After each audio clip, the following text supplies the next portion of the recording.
ont donc intérêt à rester à la diète. À l'heure du déjeuner, Gunilla Carlsson nous emmène dans un endroit interdit d'accès aux médias, la cantine du gouvernement. Tous les ministres mangent ici lorsqu'ils ne sont pas en déplacement. Et aujourd'hui, une de ses collègues est au buffet.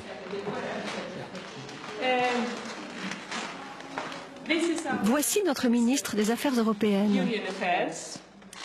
C'est Brigitte Olsson, une amie de longue date.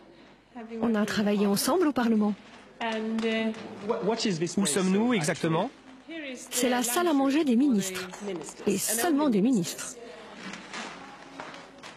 Et on se sert nous-mêmes ici. Un repas très simple et qui n'est pas gratuit. Donc, cela fonctionne comme cela. Peut-être que je n'ai pas de dette. 6, 7. C'est-à-dire? 7 repas que je n'ai pas encore payés. Et un déjeuner coûte combien? Quelque chose comme 7 €, quelque chose comme ça. Vous savez qu'en France, les ministres ont un chef particulier. Vous ne les enviez pas? C'est la France. Vous adorez la nourriture. Gunilla Carlsson est membre du gouvernement suédois depuis maintenant 4 ans, ministre de la coopération internationale. Mais elle arpente le centre de Stockholm tous les jours, à pied et sans garde du corps. J'adore marcher, ça me fait faire de l'exercice. Et puis c'est tellement agréable lorsqu'il fait aussi beau. Les hommes politiques ne sont pas des célébrités, vous savez. À cette époque de l'année, j'essaye d'être dehors, autant que possible. Lorsqu'elle n'est pas en voyage à l'étranger, Gunilla Carlsson retrouve tous les matins à 8h30 au ministère des Affaires étrangères sa petite équipe de collaborateurs. L'ambiance est plutôt décontractée.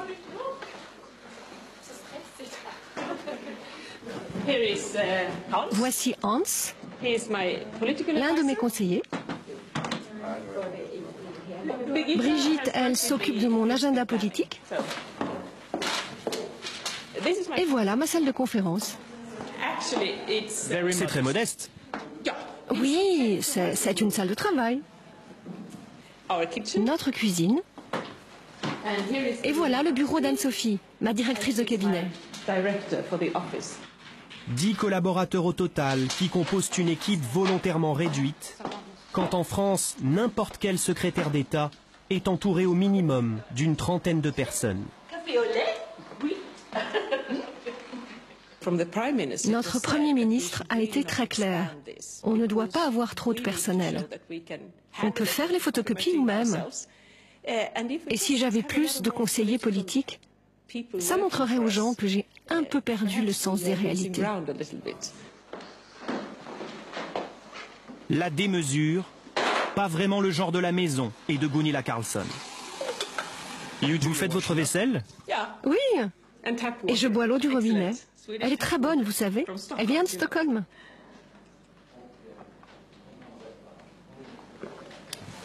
Une ministre au régime sec.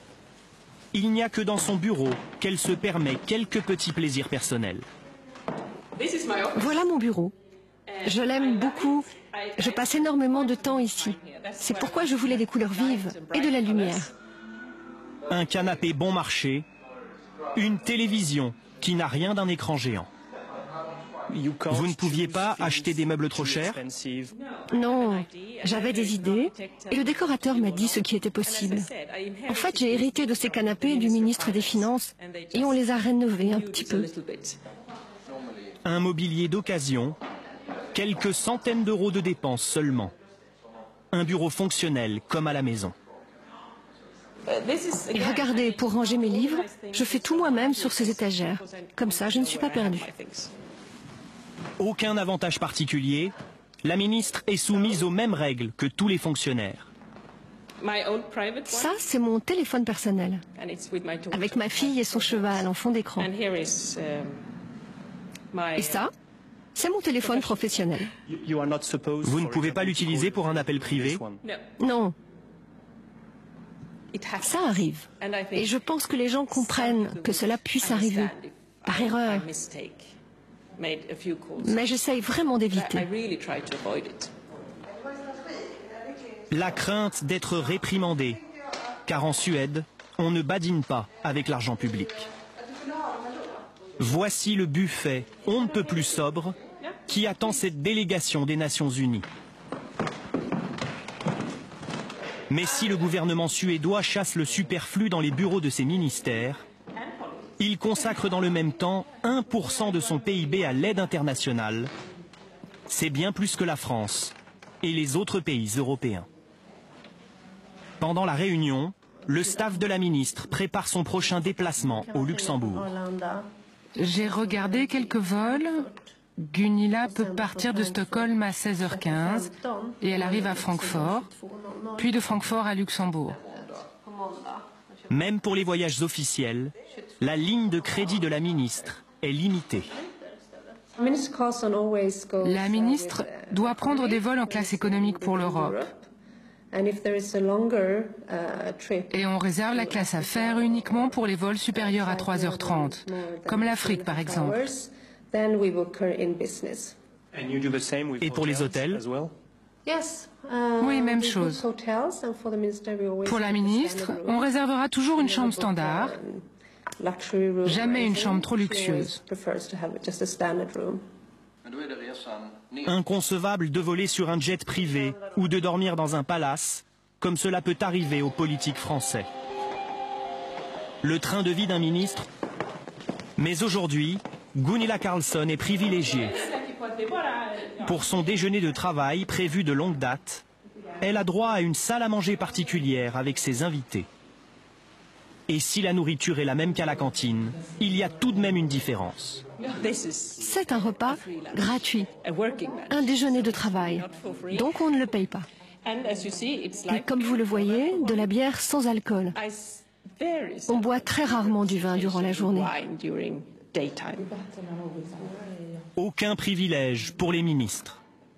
À tel point qu'à Stockholm, les symboles du gouvernement se fondent dans le paysage urbain.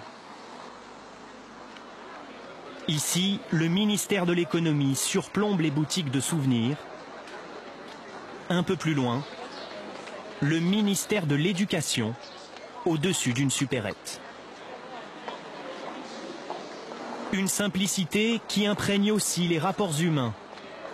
Devant le Parlement ce jour-là, Gunilla Carlsson fait une rencontre imprévue et très chaleureuse. Ça va bien, ça va bien. Passe le bonjour aux autres. Je vous présente Alice. Elle est de gauche, du Parti social-démocrate. C'est une grande adversaire politique. Mais rien de personnel, hein? Elle est très forte sur les questions de justice et de politique intérieure. Et on se connaît depuis très longtemps.